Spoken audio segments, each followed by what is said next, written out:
Dos grandes grupos industriais e financeiros ao varejo comercial, o mundo negocia cada vez mais. Alguém produz e vende o que alguém precisa comprar. A roda gira, o comércio e a produção crescem, turbinados por muita tecnologia que deixa tudo mais perto e cria novos caminhos.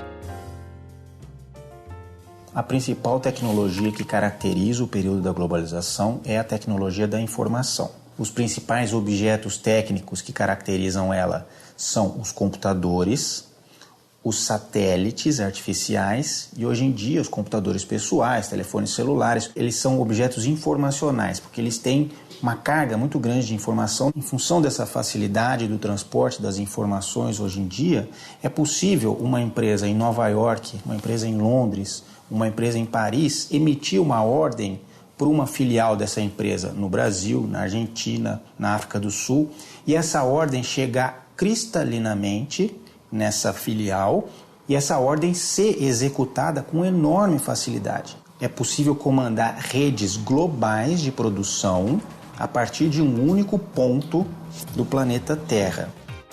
Vende-se e compra-se de tudo, de armas de guerra a brinquedos, de computadores a utilidades domésticas. É a integração online mundo afora, como se não houvesse fronteira.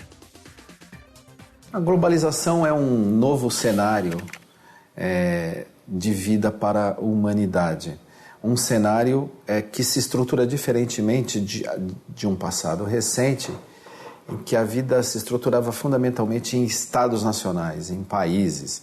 Nós estamos superando esses limites territoriais e criando um contexto mais largo de vida para as sociedades humanas, que também estão se transformando em sociedades maiores do que meramente sociedades nacionais. É um alargamento do contexto geográfico onde vivíamos. Sem dúvida, a questão econômica é um impulso significativo nesse processo. Mas o fato de ser um impulso muito poderoso, de ser talvez o principal, não pode esconder que a globalização é bem mais do que isso. A globalização, ela é realmente uma integração, uma ampliação mais ou menos inevitável das relações humanas de todos os tipos.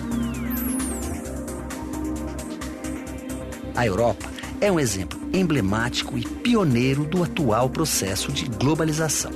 Terminada a Segunda Guerra Mundial, em 1945, há um processo de aproximação entre os países do continente para defender interesses comuns. Surgem os primeiros blocos econômicos. E a partir de 1957, com a criação do Mercado Comum Europeu, o mapa da União Europeia começou a ganhar o formato que tem hoje. Nos 27 países que formam a União Europeia, a circulação de pessoas e mercadorias é livre. O passaporte é único.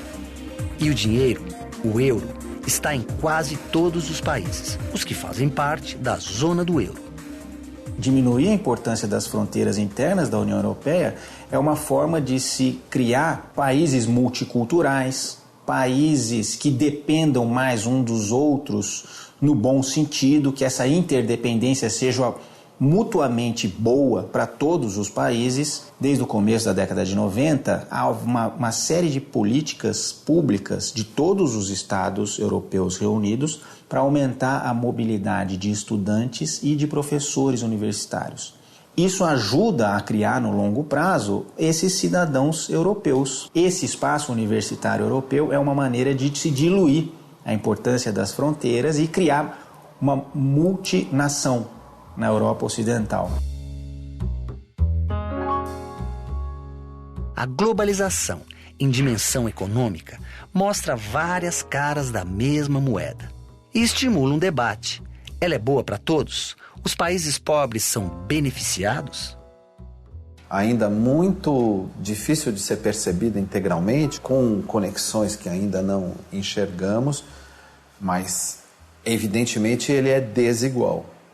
Existem áreas do mundo, países, que estão muito mais articulados, envolvidos nesse mundo global do que outras áreas do mundo que estão apenas vinculadas parcialmente ao processo de globalização, como, por exemplo, boa parte dos países africanos, alguns países asiáticos, mesmo países latino-americanos, que têm um grau de inserção diferente nisto que chamamos de globalização. Outra consequência da globalização que precisa ser discutida é a formação de grupos econômicos e o poder que isso representa. Grandes corporações que operam na escala mundial são mais ricas que muitos países. Com dinheiro, têm poder de influência e podem pressionar governos em benefício próprio. As grandes corporações transnacionais podem ser pensadas no momento a partir de 2 pontos de vista.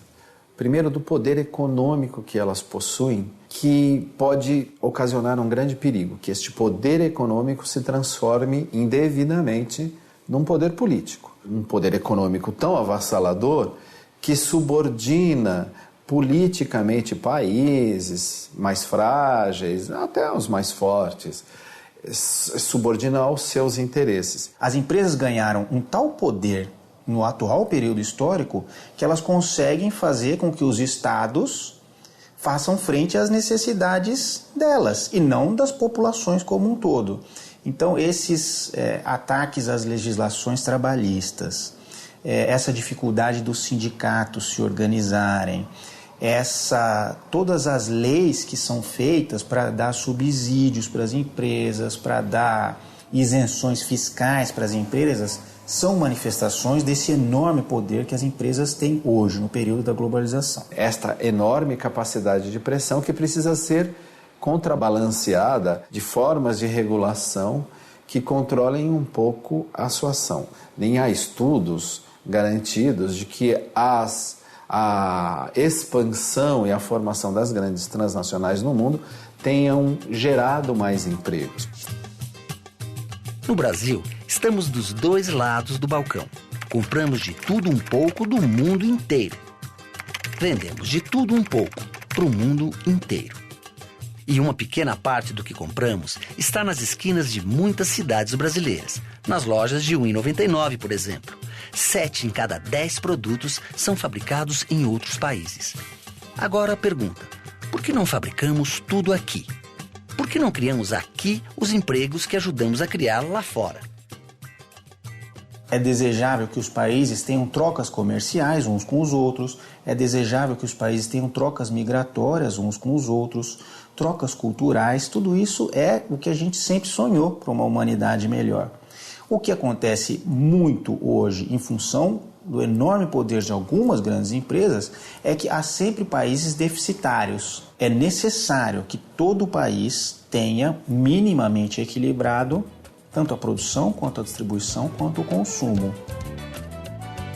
A produção em escala mundial cria novos fluxos comerciais e encurta distâncias.